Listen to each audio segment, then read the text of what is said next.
So good afternoon, everyone. As you know, my name is Jennifer Quaid, and I am with the CCTX. Thank you for joining us on today's webinar. Before I introduce our speaker and topic for the day, my usual few housekeeping announcements. Today's session is a TLP white, meaning that you are free to use the information and to tell others about it. The webinar is being recorded and will be available on the portal early next week, along with a PDF of the slides themselves. We ask that you submit your questions via the chat function. Claudiu is happy to take questions at the end of the session. And please note that the Q&A session will not be recorded. We will be sending out a brief survey after the webinar. Please do fill it in so that we know that we're delivering the information that you want in a way that makes sense to you. And if you have any suggestions or want to discuss our services, please reach out to me directly at jennifer.quaid, Q-U-A-I-D, @cctx.ca.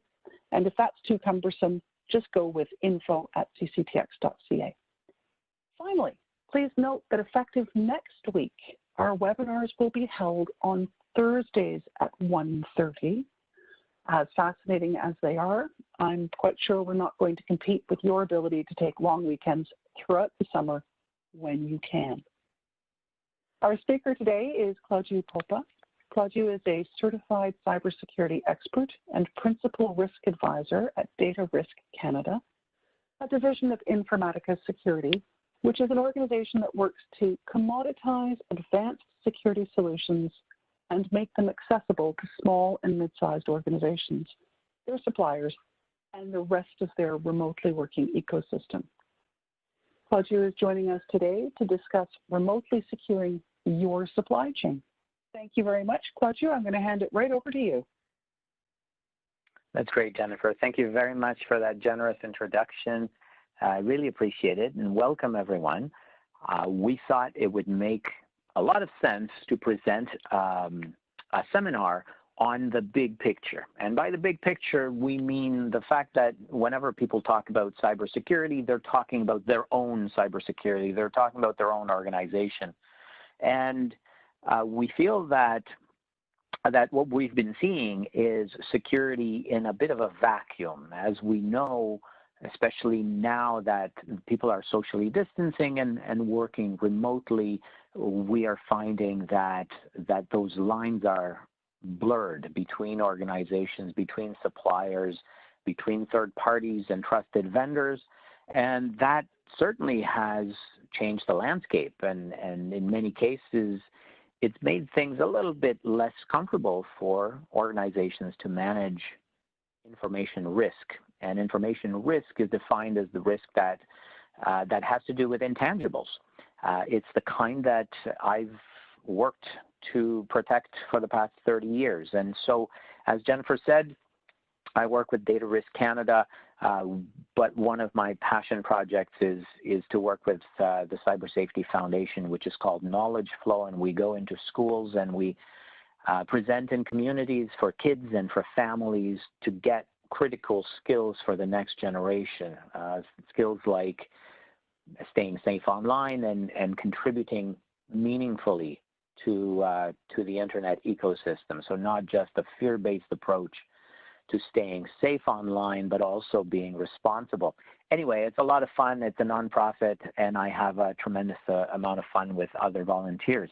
But for today, I wanted to talk about, not about myself, not about the fact that I wrote these books and I'm certified in various other things, but about the fact that as an independent risk advisor, I'm able to see a broad variety of scenarios.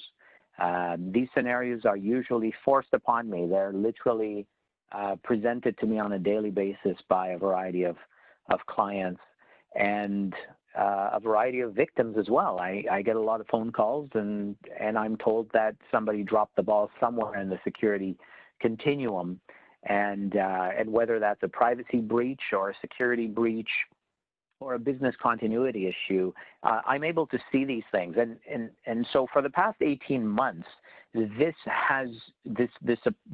dependence on third parties has been increasing. We've been seeing a vast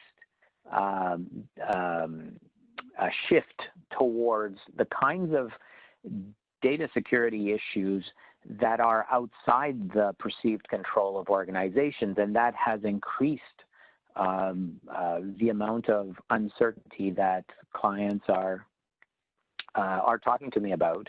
And so here I am talking to you about some of these things because I feel that a lot of this stuff is going to resonate with you, and I'm hoping that a lot of this stuff will catalyze some thinking that will go beyond the end of today's presentation. So, of course, I could talk for days about this stuff.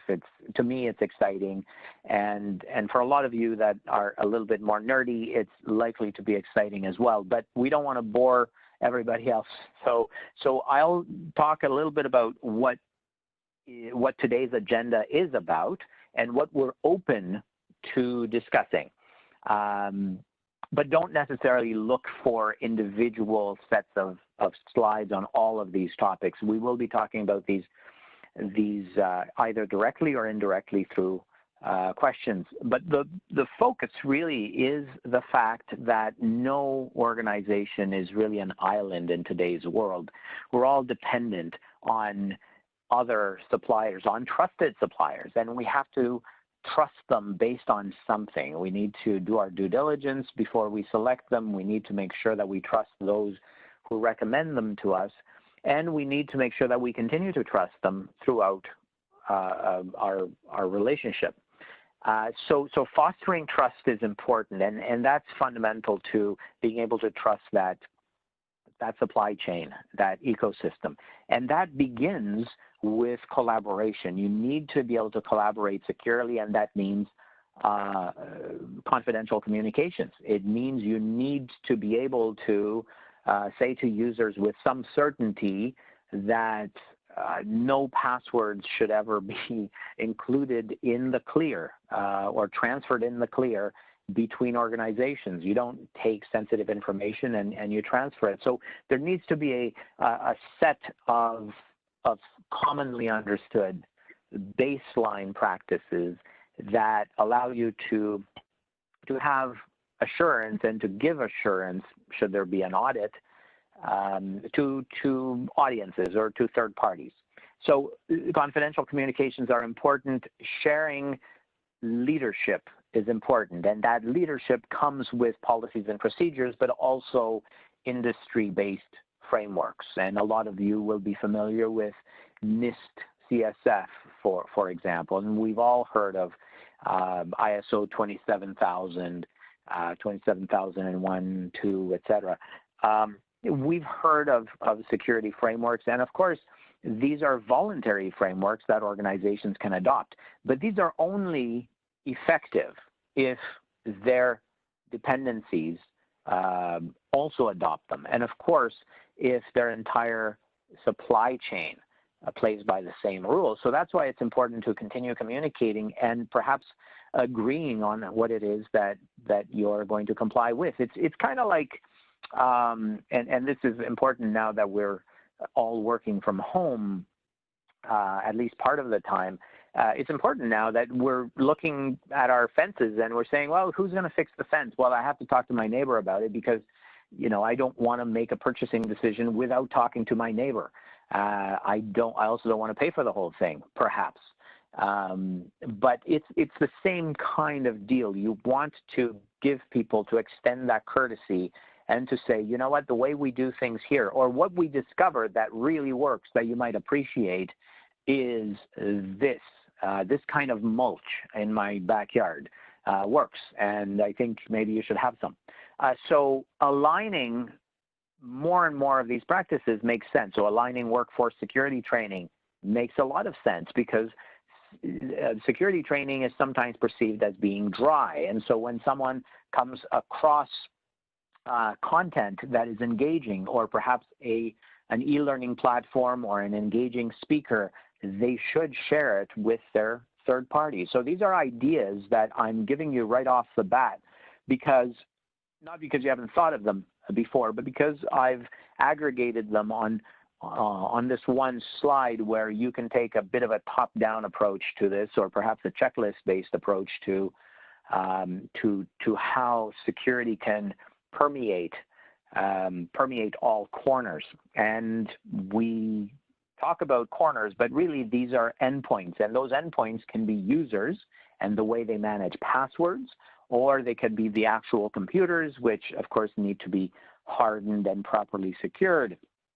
So the security of those computers is important because their users are trusted employees with privileged access to information assets. So when they browse the web, they really should be in control of those sessions. They should not be surprised about the fact that they're leaving trails of information everywhere, and that they've got a variety of JavaScript code that runs every time they go to a new website, and they leave cookies, or they accept cookies from all over the website, all over the interwebs. So so all that is great, but you do need to take a bit of a top-down approach to how you're going to be building your risk management program. And one thing I do in order to have a shared language in every organization is I simplify it to the point where it really comes down to three things. It comes down to having protective or preventative controls. So having a set of three kinds of protective controls. The first one is preventive or preventative controls, which are the most important, obviously, because you want to be able to prevent breaches. The second kind is monitoring controls, so the way that you detect when incidents take place, and of course that has to do with your incident management program, which should be extended to your service providers. And the third is corrective controls, and what do you do when you've had a breach? And of course you need to be in alignment with your hosting providers and even your building property managers when there's some sort of an incident like a power outage or a break-in. You need to be aligned as to what gets triggered. So those prevent, detect,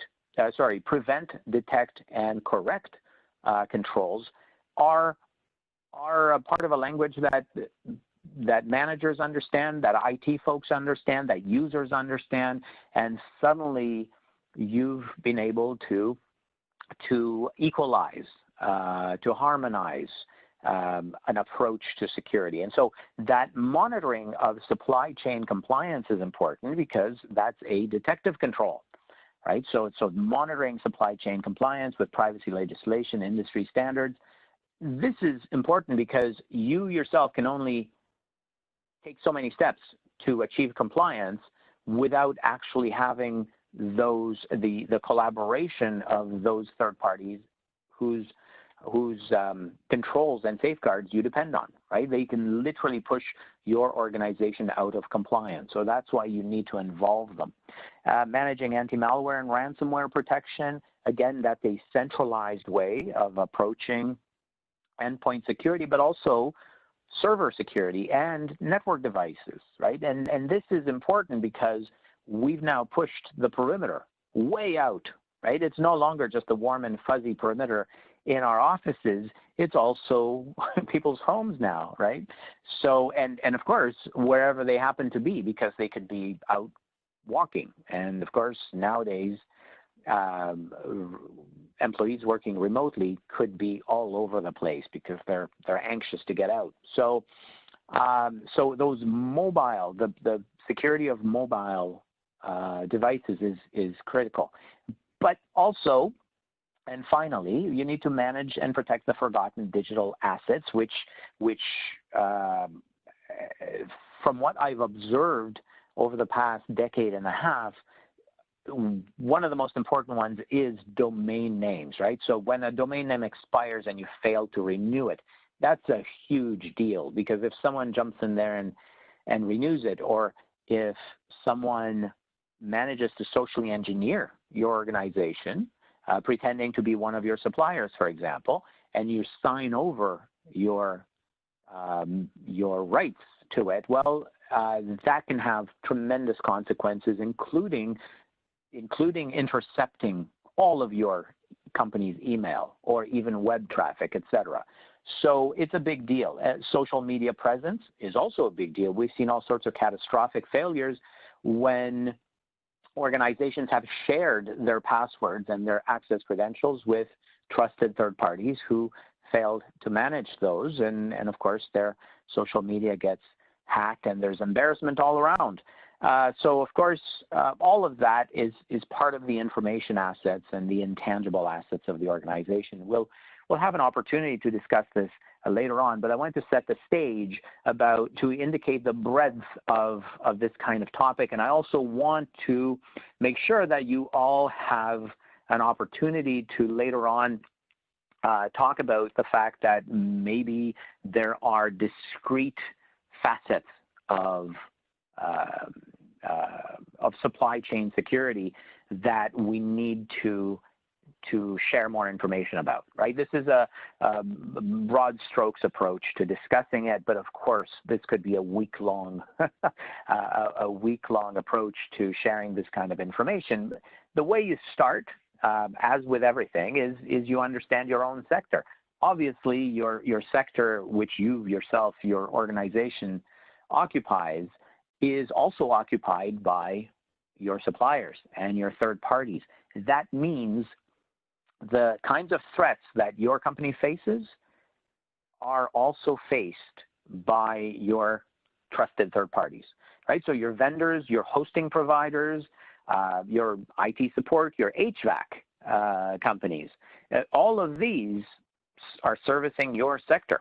And so they are as vulnerable to your types of threats as you are. And that's why you need to communicate with them, because they might be supplying those services to other organizations in a diversity of sectors. They can't be experts in all of them.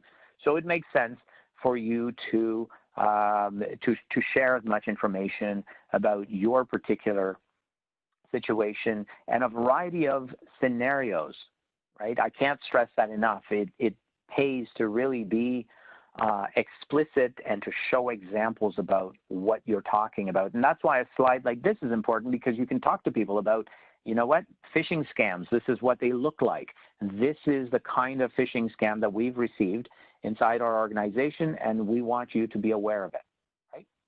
So it comes down to cost as well, because we see all sorts of astronomical costs that are quoted in statistical reports.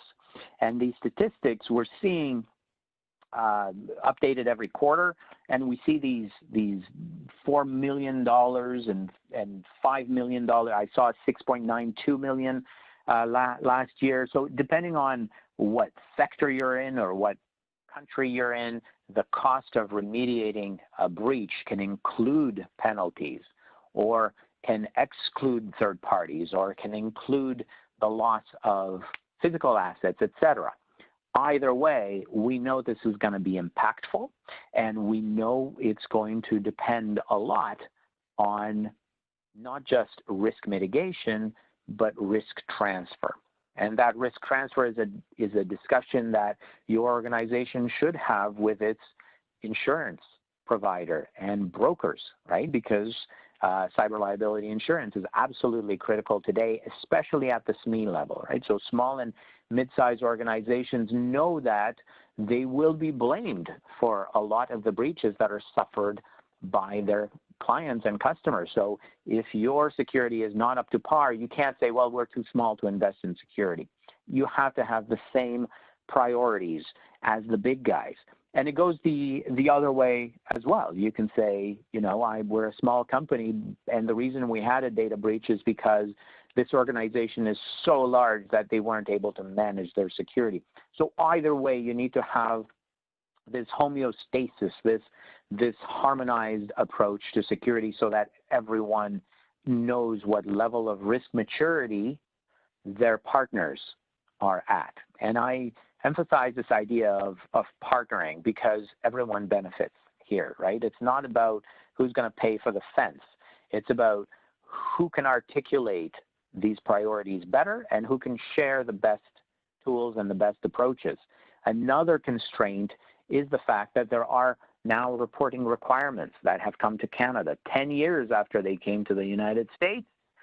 So we're 10 years behind from a risk maturity perspective. And again, that is a massive risk to Canadian organizations because they just haven't been thinking about that, right? They haven't put the controls in place to be able to report, detect, and so on, right? So from a prevent, detect, correct perspective, these controls in many cases at the SME level or at the SMB level in Canada are inferior to those in the U.S. because U.S. companies have been threatened with various fines for the past decade, and in fact, they've been fined. But here in Canada, we haven't seen that much enforcement, and that's why a lot of organizations have said, well, you know what, if we're handling personal information, then what do we need? Well, we need a privacy policy, so we'll copy it from some online motel and change the words. It's not going to work that way going forward. So it's important for everyone to work together and make sure that as they're assigning more trust to each other, they're also reviewing some of these things. And they can say, hey, you know what, we looked at your privacy policy. It doesn't look like you're doing what you're saying you're doing, and that's a problem. And of course, another reason to be collaborative is because criminals are collaborative. Criminals, as you can see here from the cybercrime kilichain, which is a slide I lifted from an Informatica deck that we have, shows the level of sophistication that criminals have. So you start at defining the target, and then you immediately start to collaborate, right? You start to find and organize accomplices. And then you decide build or buy, right? There's that build or buy decision. You research the target, you test for detection, and then you deploy. And that's how this happens, right? So that deployment doesn't necessarily have to take place inside your organization. Most likely, it will take place inside one of your providers. And those providers may or may not be able to detect. Right? So their detective and their monitoring capabilities may not be the same as yours. And that's why you need to collaborate. So again, these are all reasons why you need to expand your view of risk management and information security to include all your partners. So one of the practices that many organizations rightfully adopt is to have security committee meetings, usually monthly. Well, what I recommend is that part of that security meeting include members of other people's security teams. Obviously, you don't want to sit there and expose sensitive details about your organization, so that's why you bring them in at some point.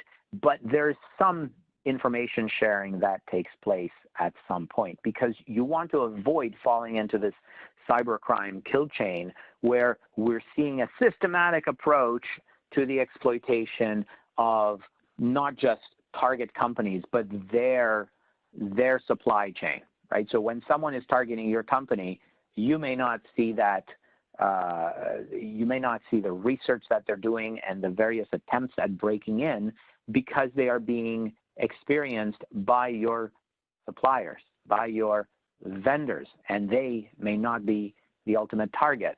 You are. Right? And we've seen that with the Target breach. The Target breach didn't come into Target.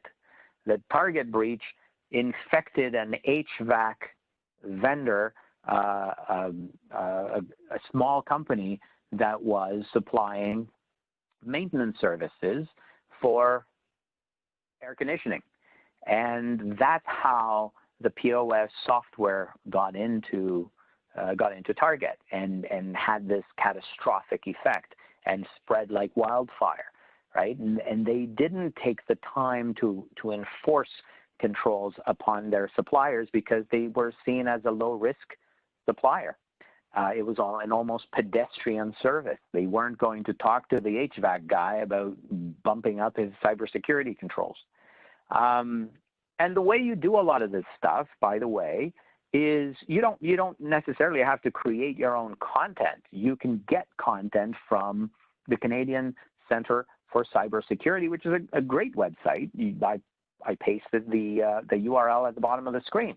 Right? You can monitor trends, share information, and receive it by email. And when you receive it, you share it with the members of the security teams of your vendors, of your suppliers, et cetera. Now, in some cases, you may not have individual relationships with those organizations, but in many cases, you will. And they always appreciate. So my experience, 100% of the time, you say, hey, you know what, you've taken care of us, you've given us preferred pricing, or you've worked very well with our marketing department, et cetera. Here's a little advisory email that came in, which I think you might be interested in. So you don't need to understand. You don't need to constantly be hunting for trends online.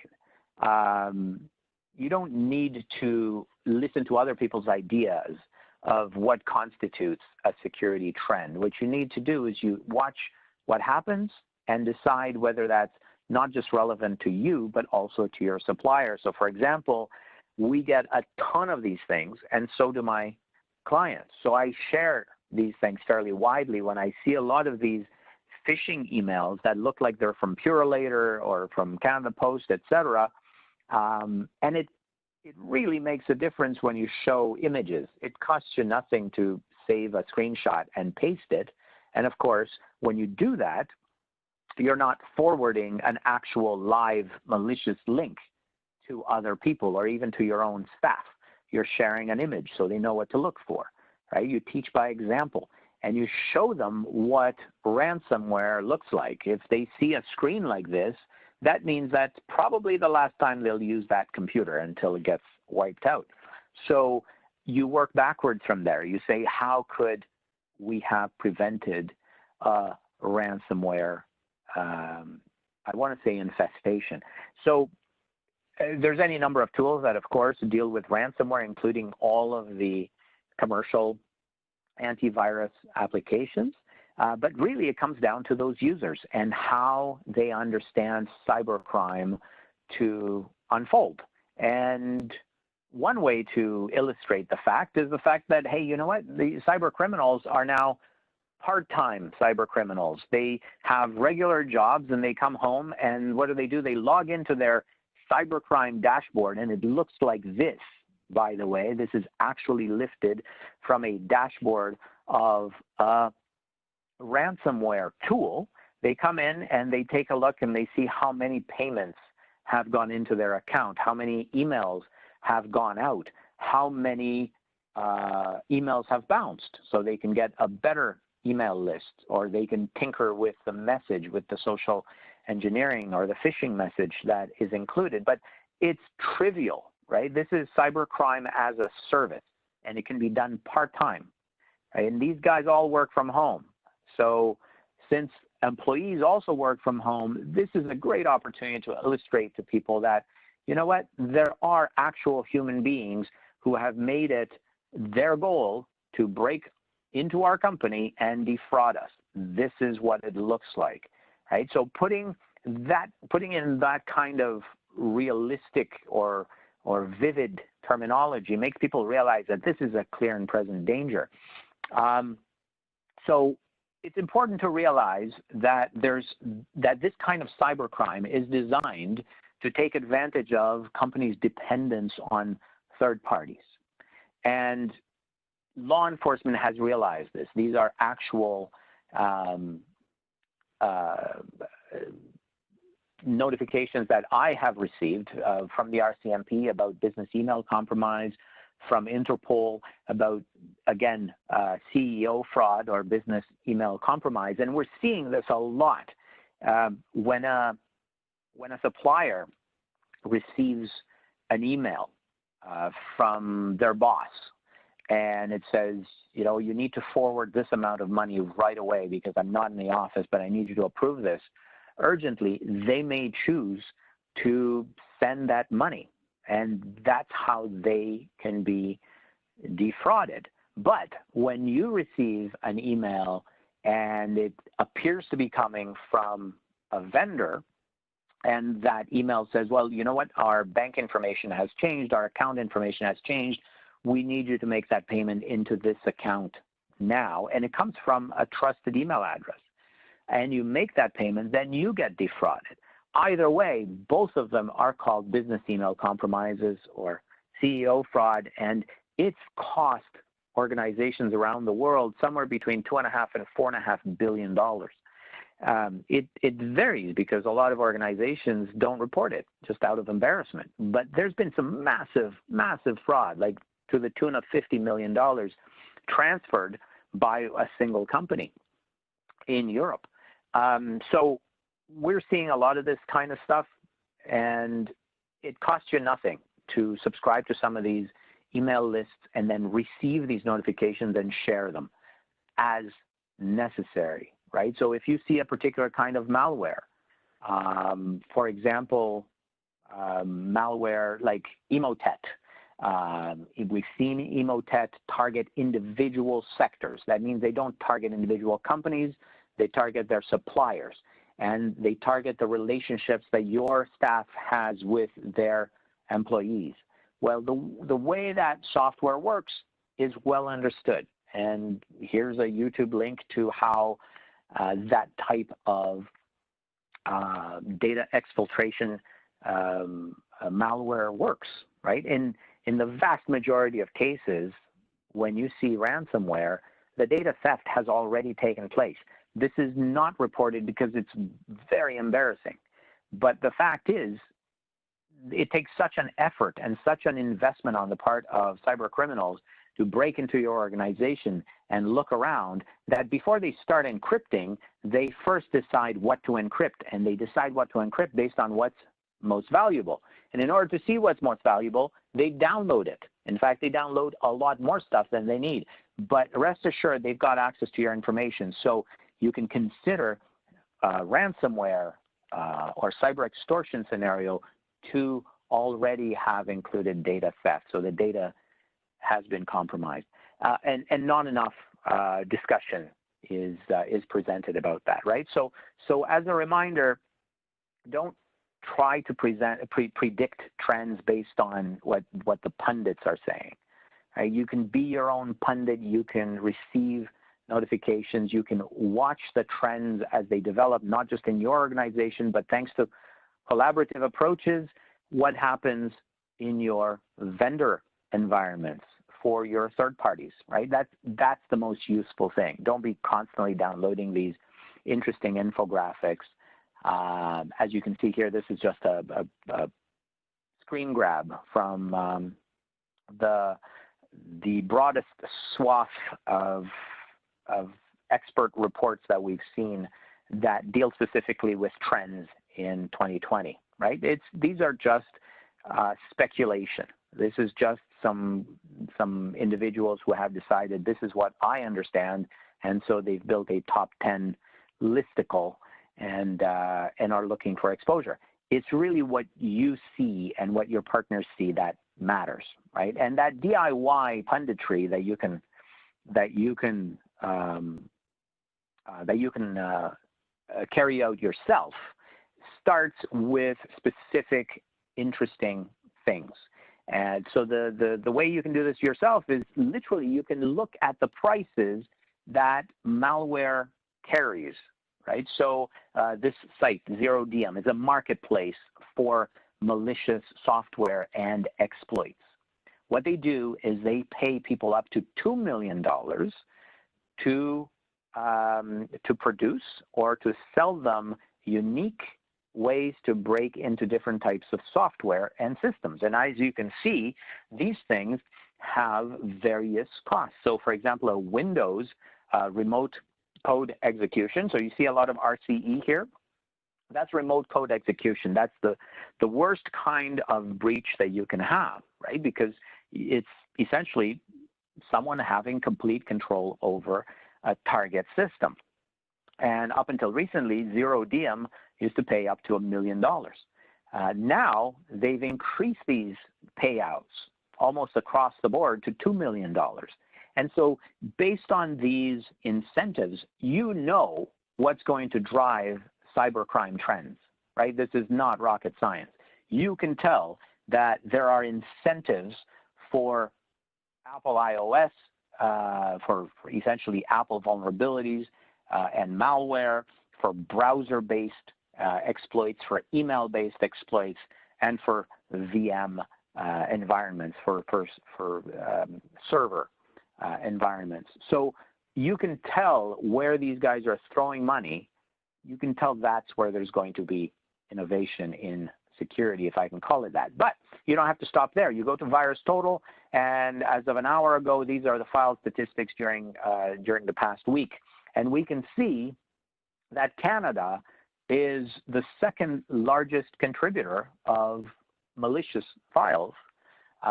Despite our relatively small population, we are second to the United States, right, as far as sharing malicious files to be scanned by VirusTotal, which is a fantastic website that essentially scans suspicious files using almost every antivirus tool simultaneously, somewhere between 54 and 75 different malware engines. So I recommend it to you if you hadn't tried it. It will scan suspicious URLs as well, but it'll also give you an idea of what kind of file types carry the most risk. And as you can see, obviously the .exes, the executables, carry a lot of risk. You can see that PDFs are close second, right? And the reason for that is a lot of organizations don't right away patch their systems and update their software as soon as these patches become available.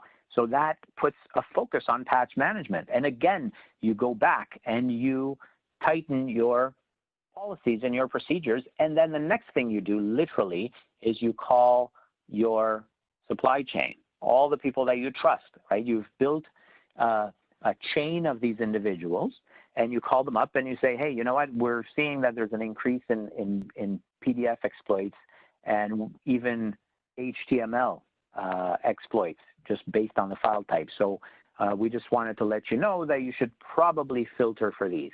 Yeah, it's an easy thing to do.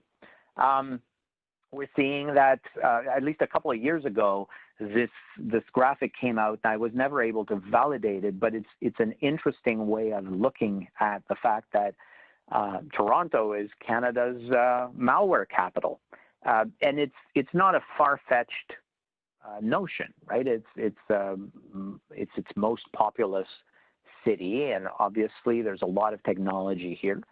And obviously I'm broadcasting now from Toronto, but it gives you an idea that even smaller cities and smaller places with large urban centers and large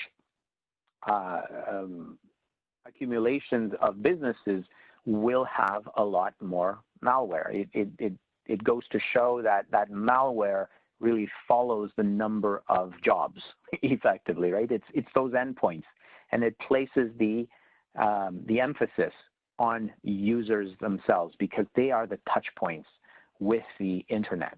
Most of the malware comes in through email and the web, right?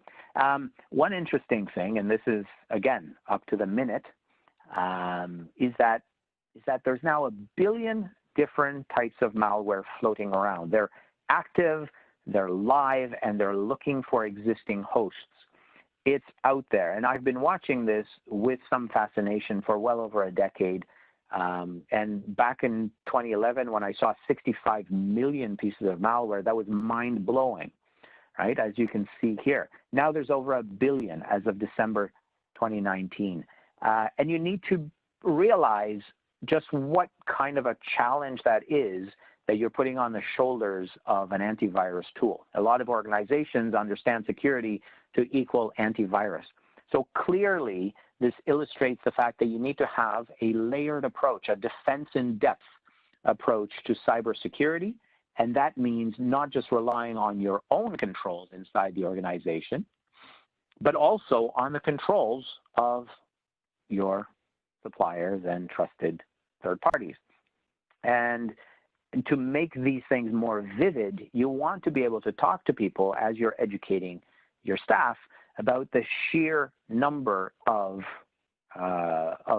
malicious programs and code that are being introduced every minute of every month, right? So as of May 20th, it's only been 7 million, but at this point, we're looking at a lot of malware being consistently introduced. One interesting trend I found is the decreasing amount of malware that was introduced during the pandemic. And the reason for that was a corresponding increase in scams and fraud and just low-level stuff, like non-technical stuff, just bottom feeding. And I'm sure a lot of you have seen COVID-19 scams all over the place. You don't need to just click on all the 5G COVID conspiracy nonsense, but there's just so much stuff, and people have been sharing it across social media. So it's become very, very noisy, noisy to the point where cyber criminals have said, hey, you know what, maybe that low-tech approach works. So they've taken a break from developing advanced malware. Either way, the issue is that it takes a long time to detect malicious infections on corporate networks, and this is going to increase. Why? Because computers are no longer that close to the soft and squishy core of the organization. They're now beyond the periphery. They're now in people's homes, and they're connected to people's routers, which are set up in an arbitrary fashion. They're no longer centrally secured. So you need to take that into consideration, because if it takes you over 200 days to detect and an additional 45 days to disinfect, well, that's most of a year during which malware has a chance to exfiltrate data from the network. Okay, so I typically, right around a slide like this, or when I talk about malware, somebody pipes up and says, yeah, well, you know what, we have Apple products, and so we're immune. Well, that may have been the case 12 years ago, but now macOS malware is so prevalent that ZeroDM, the malware marketplace that I talked about earlier, won't even be buying these anymore. They've got so many of them. They have been deluged with malicious software for this platform. It's huge. It's unprecedented, right? And in fact, back in 2018, the development of macOS malware exceeded the development of Windows malware by a huge margin, right? By at least 5,000 development projects, malware development projects, as you can see here. So, of course, Windows malware, as you saw on a previous slide, Windows RCEs are very, very valuable because remote code execution on a Windows box typically yields more access to more valuable data than do, say, Macintosh computers that may not be as trusted on a corporate network. But that's going to change. And so the interesting thing is you absolutely need to continue informing Macintosh users as much as you inform everybody else. And that also goes for mobile devices and the security that they are treated with, that's expected of them. So make sure that you secure those Android boxes as well as those Macintosh devices, right? So that thinking in layers is an interesting approach. And we've all heard the terms defense in depth. Defense in depth means you don't just rely on one piece of antivirus. It means that you've got layers underneath and layers above. You've got anti-ransomware, you've got anti-keyloggers. You've got encryption, you have access control, you've got hardening policies for all devices, and so on and so forth. But that thinking in layers can apply to the entire ecosystem. And so by thinking in layers at the supply chain level, you are becoming more inclusive, and you're also benefiting from insights that other people have. Because keep in mind that the suppliers are essentially at the periphery of your organization. They're not outside your organization because they are dependencies. They are likely to see some threats before you do, and maintaining that line of communication is absolutely critical, and understanding how you're communicating with them is even more critical. So just a few tidbits of a fairly low-level technical stuff that I absolutely insist on, and that is two-factor authentication, because people are likely to lose their passwords or share their passwords. If that happens, you've got a fallback, which is that multifactor, that 2FA, or even multi-step authentication or authorization, depending on what various vendors like Google call it. So insist on two-factor wherever it's available, enforce it. I always say that the opposite of security is convenience. And if people say, well, you know what, it's too much for me to enter a code, well, then maybe you need to reevaluate how much privileged access some employees have, because there's an absolute need for two-factor authentication today. Centralized password management is a cure for a lot of the problems that account takeover presents, right? So, so the goal of many cybercrime expeditions is to gain access to as many sensitive accounts as possible. And that account takeover depends on how much password sharing takes place. It also depends on how weak existing passwords are. So your policies should always include a requirement for long passwords and passphrases, in fact, that include multiple words, right? These are more easy to remember, but I don't recommend remembering them. I recommend using a secure database, and choosing a secure database that can be managed centrally is important. And that's something that requires due diligence, and the organization needs to go through a due diligence process, maybe even a privacy impact assessment, in order to review a certain number of trusted tools. It doesn't get much more sensitive than a password management solution, so I recommend making that decision carefully and wisely, right? And you want to systematize data breach notification, again, along the lines of a detective control, right? We talked about preventative controls, which are passwords themselves, but what about a detective way of finding out that an account has been part of a data breach? Well, many of us already know about the Have I Been Pwned website, which tells us when our email addresses have been part of a data breach. Well, there's a very cool feature of the site which allows you to upload a list of emails. Or in fact, you can simply mention a domain name, and any email addresses on that domain name that are exposed or found to be for sale on the dark web, etc., you will receive a notification about. And that's important because you can anticipate phishing expeditions that are targeted to those email addresses if you know that those email addresses have been exposed, right? And that's another way of watching for trends and understanding what the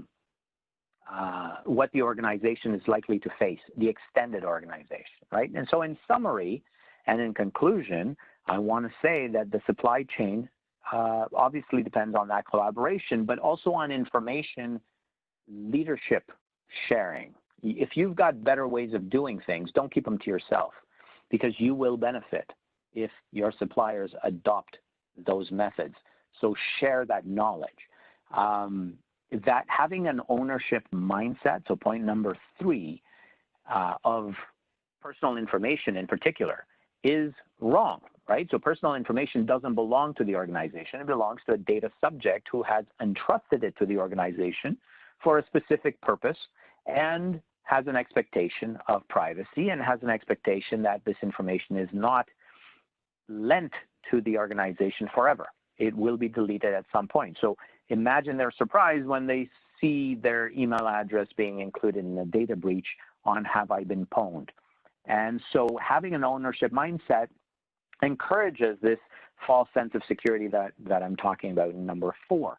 having a false sense of security is possibly the worst thing you can have because you assume that it's just being done by somebody else. And that's really the key here. This is why we're talking about supply chain security in the first place, because everyone always assumes that their suppliers and their vendors have totally got it. They are on top of things. And if they're not on top of things, you're going to come down hard on them, right? You're just making assumptions. This is pure conjecture. The best thing to do is to interface with them and not have that false sense of security. Do not assume.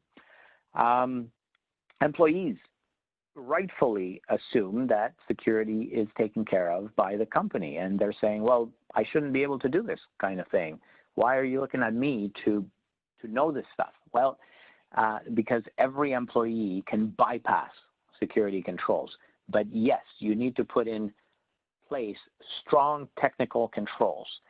Like I said in number 7, technology is not a panacea, but adopting those strong security controls helps employees to say, you know what, I have a certain responsibility for the little that I can do on this computer, and I will do that. So having them understand what little they have control of is helpful to employees. Of course, having visual explainers and examples makes a big difference when you're asking employees to participate. Empowering them and reminding them that they have privileged access to information assets is key here. So that's the totality of the presentation for today. I wanted to acknowledge the fact that a lot of these presentations are kind of like drinking from the fire hose. With me, I talk about a lot of stuff, and people think of questions well after the end of the presentation. So do feel free to email directly, Claudiu at securityandprivacy.ca. Don't hesitate to do that. And I do hope you enjoyed today's presentation. Do try to keep things light. Do try to keep things fun when it comes to security. You certainly don't want to have a dry presentation. And have a wonderful day. I now cede the stage. Thank you very much. Claudiu, this is Jennifer. Thank you so much for the presentation today. My pleasure. The advantage to hosting the meeting is I get to ask the first question. And